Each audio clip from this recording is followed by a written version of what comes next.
राजस्थान में मंगलवार को लोकसभा चुनाव का फाइनल रिजल्ट घोषित हो गया है। इस दौरान कांग्रेस ने इंडिया गठबंधन के साथ 11 सीटों पर अपना कब्जा जमाकर बीजेपी के क्लीन स्वीप करने का सपना चूर चूर कर दिया है। राजस्थान में सभी 25 सीटों पर जीत हासिल करने का दावा करने वाली बीजेपी को 14 सीटें जीतकर ही संतोष करना पड़ा है। इस दौरान राजस्थान की 5 लोकसभा सीटों पर विधायक सांसद चुने गए। इस कारण विधानसभा सीटों पर विधायक का पद खाली हो गया है। इसके चलते अब फिर से राजस्थान में 5 विधानसभाओं में उपचुनाव होंगे। राजस्थान में लोकसभा चुनाव के चलते कांग्रेस और आरएलपी ने अपने 5 विधायकों को चुनावी मैदान में उतारा। इस दौरान मंगलवार को आए रिजल्ट के बाद राजस्थान की देवली उनियारा, झुंझुनू खीवसर, 84 और दौसा विधानसभा के विधायकों ने चुनाव जीत लिया है। इसके चलते इन विधानसभा सीटों पर विधायक का पद खाली हो गया है। ऐसी स्थिति में फिर से इन विधानसभाओं पर उपचुनाव आयोजित किए जाएंगे। आपको बता दें कि किसी भी विधानसभा सीट खाली होने के बाद 6 महीने के दौरान वहां चुनाव आयोग की ओर से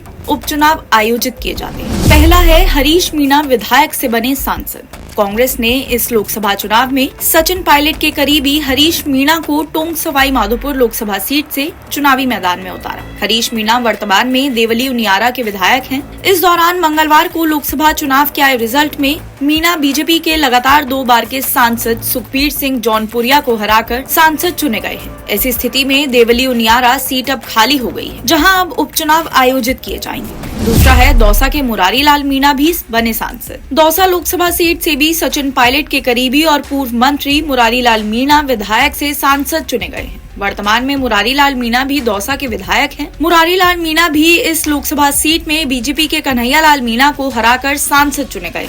इधर दौसा विधानसभा सीट खाली होने के बाद अब यहाँ पर भी उपचुनाव होंगे। तीसरा है झुंझुनू के बृजेंद्र ओला। झुंझुनू लोकसभा सीट से विजयी रहे बृजेंद्र ओला भी सचिन पायलट के करीबी नेताओं में माने जाते हैं। उन्हें भी कांग्रेस ने विधायक होने के बावजूद झुंझुनू से लोकसभा का चुनाव लड़ाया, जहां वे पार्टी के इस परीक्षा में खरे उतरे हैं। बृजेंद्र ओला ने बीजेपी के शुभकरण चौधरी को हराकर सांसद के पद पर कब्जा किया है।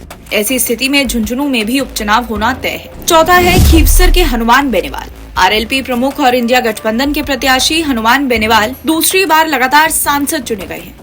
इससे पहले बेनीवाल खीवसर विधानसभा के हाल ही में हुए चुनाव में विधायक बने थे। लोकसभा चुनाव के चलते उन्होंने बीजेपी की ज्योति मिर्धा के खिलाफ चुनाव लड़ा और उन्हें हराकर फिर से सांसद बने हैं। आपको बता दें कि ज्योति मिर्धा को चौथी बार हार का सामना करना पड़ा है। इधर बेनीवाल के सांसद बनने के बाद अब खीवसर से भी उपचुनाव होंगे। पांचवा है बाप पार्टी के राजकुमार रोत। राजस्थान की हॉट सीट में शामिल बांसवाड़ा लोकसभा सीट से भारतीय आदिवासी पार्टी के प्रत्याशी राजकुमार रोत इस चुनाव में सांसद चुने गए हैं। वर्तमान में राजकुमार 84 विधानसभा के विधायक हैं, लेकिन इंडिया गठबंधन के तहत राजकुमार ने कांग्रेस में दिग्गज नेता रह चुके महेंद्रजीत सिंह मालवीय को जमकर पटकनी दी है। आपको बता दें कि महेंद्रजीत सिंह मालवीय लंबे समय तक कांग्रेस में विभिन्न पदों पर रहे, लेकिन विधानसभा चुनाव के बाद उन्होंने अपना पाला बदलते हुए बीजेपी ज्वाइन कर ली। उनको चुनौती देने के लिए कांग्रेस ने भारतीय आदिवासी पार्टी के साथ गठबंधन किया।